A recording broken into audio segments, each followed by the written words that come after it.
네, 안녕하세요. 오늘 7월 31일 목요일이고요. 오늘 이제 전해드릴 소식은요, 이제 굉장히 최근에 나온 소식인데, 우리나라가 이제 미국과의 관세 협상에서 타결을 완료했습니다. 그래서 그런 내용을 중심으로 오늘 이제 설명을 드릴 거고요.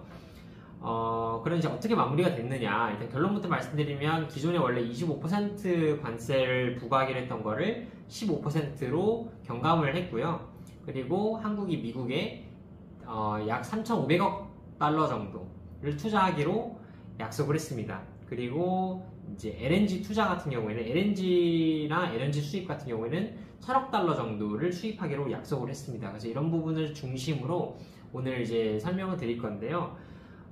첫 번째로 말씀드릴 거는, 그래서 미국과의 협상 과정에 있어서 어떤 것이 조금 타결이 됐느냐. 그래서 서두에 말씀드린 것처럼 그렇게 기존에 원래 25%를 부과받기로 했던 그런 압박들이 있었는데, 그런 것들을 15%로 경감을 하면서 다른 국가들, 뭐 일본, 유럽, 다른 동남아시아 이런 국가들이랑 비교했을 때 비슷한 수준으로 관세 협상을 마무리했다라는 게 첫 번째고요.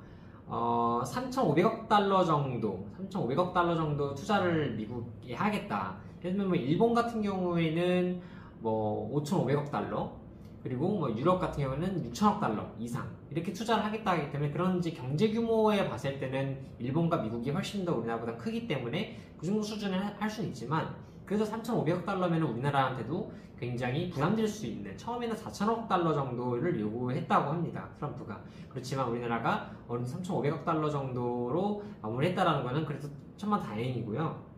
그리고 말씀드린 대로 1,000억 달러 정도를 에너지 제품을 구매하겠다고 약속을 했습니다. 이런 부분도 LNG에 대해서 사전에 언급해드린 바가 있던 것처럼 굉장히 협상에서 굉장히 좋은 조건 중에 하나였습니다. 그리고 마지막으로는 시장을 완전히 우리나라가 개방을 했다라는 겁니다. 미국에서 미국 생산하는 그런 농산물이라든지 자동차 이런 것들을 수입하겠다, 좀 그런 거 약속을 했고요. 그런 것들에 있어서는 이것도 어느 정도 예상을 했던 부분이지만 잘 협상에서 마무리가 됐다는 부분입니다. 그래서 어느 정도 수출에 대한 불확실성이 해소가 돼서 이런 부분은 참 다행이지만, 협상 조건에 있어서 조금 아쉬운 부분은 훨씬 더 좋은 조건으로 협상을 할 수 있지 않았을까라는 좀 아쉬움이 있습니다. 그럼에도 불구하고 일단 협상이 잘 타결이 되었으니까 앞으로가 중요하기 때문에, 앞으로는 어떤 전략을 이끌어가야 우리나라가 경제 성장을 하는 데 있어서 도움이 되느냐, 이렇게 끌어올리기 위해서는 어떤 전략들이 있는지에 대해서 설명을 드릴 건데요. 그래서 그런 부분은 첫 번째로는 전략적 산업 투자를 확대를 해야 됩니다. 그게 무엇이냐? 일단 협상 약속 산업 중에 뭐 반도체, 조선, 배터리, 에너지, 바이오 이런 것들이 있습니다. 그래서 이런 것들에 대해서 R&D 자금, 그리고 공동생산 투자 펀드를 조성해서 훨씬 더 구체화시키고 활성화시켜야 된다는 부분입니다. 특히 조선 분야에 있어서는요, 한 1,500억 달러 정도 규모의 협력 펀드를 조성하기로 그런 계획도 같이 포함했기 때문에 조선업도 굉장히 좋은 시장이라고 볼 수 있고요. 두 번째로 말씀드릴 거는 수출에 대한 다변화가 필요하다. 그리고 공급망을 좀 안정화시킬 필요가 있습니다. 이게 어떤 부분이냐면, 우리나라가 특정 국가에 굉장히 수출에 대한 의존도가 높습니다. 뭐 미국이 됐든 중국이 됐든 중동이 됐든 이런 것들을 조금 분산시켜야만 다른 국가들, 뭐 동남아시아가 됐든 유럽 국가가 됐든 다른 국가로 좀 분산을 시켜야지만 그런 공급망에 대한 리스크, 그런 거를 좀 안정화시킬 수가 있고, 그 수출에 대한 리스크도 우리가 조금 더 우위에 서서 좀 힘이 있게 제안을 하려면, 그렇게 다변화했을 때 우리가 경제 성장률을 끌어올리는 데 있어서 도움이 될 수 있습니다. 그래서 이런 것들이 굉장히 중요하고요. 국내에서 대체 생산 거점도 당연히 확보를 해야 되고, 그리고 이제 뭐 자동화 추진도 필요하고, 그래서 이런 것들이 두 번째고, 마지막 세 번째는요, 그런 산업 기반을 강화시켜야 되고 신산업을 육성시켜야 됩니다.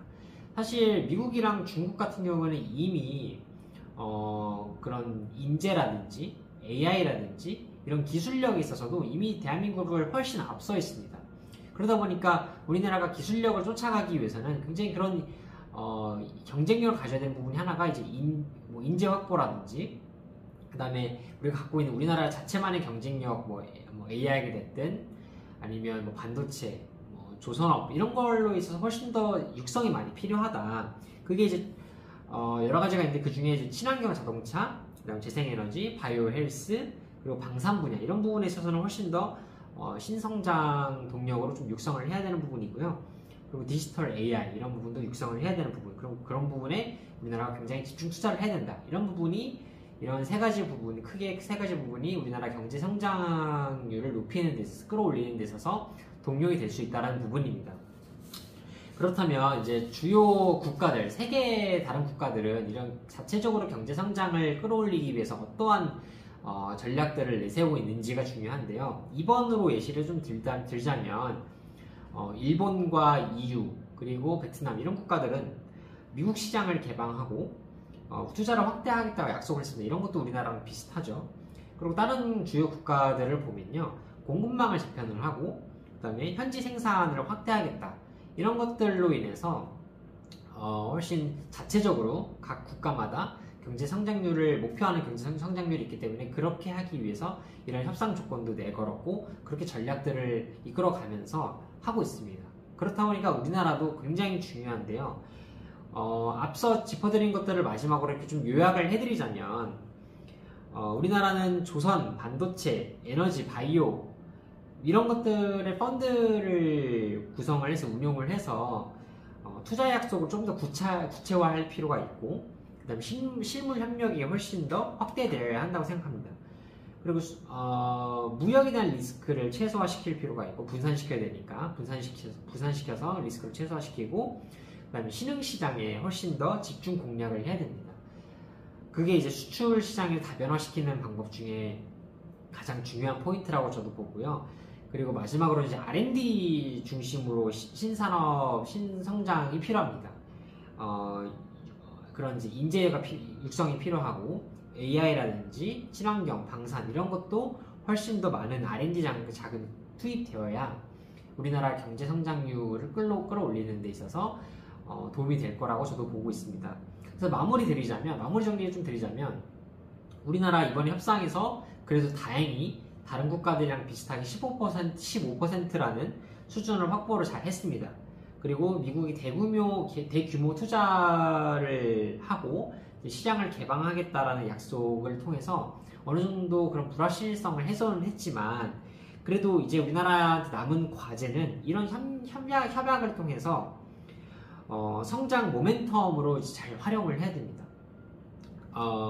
우리나라가 이제 국제적 그런 리스크를 최소화시키고 그런 좋은 방향으로 나아갈 수 있게끔 정부에서 지원을 많이 해야 되고요. 각 기업들도 그런 데 있어서 수출에 있어서 뭐 그런 자체적으로 뭔가 성장, 매출을 극대화시킬 수 있는 방법 이런 것들을 자체적으로 잘 생각을 해내고 우리 이제 일반 국민 같은 경우에는 그런 나라에서 하고자 하는 그런 추진하고 싶은 사업 그리고 기업에서 하고 싶어하는 그 사업에 있어서 각자의 투자 의견을 잘 재편을 해가지고 올해를 잘 마무리했으면 좋겠는 바람을 통해 오늘 영상을 마무리하도록 하겠습니다. 감사합니다.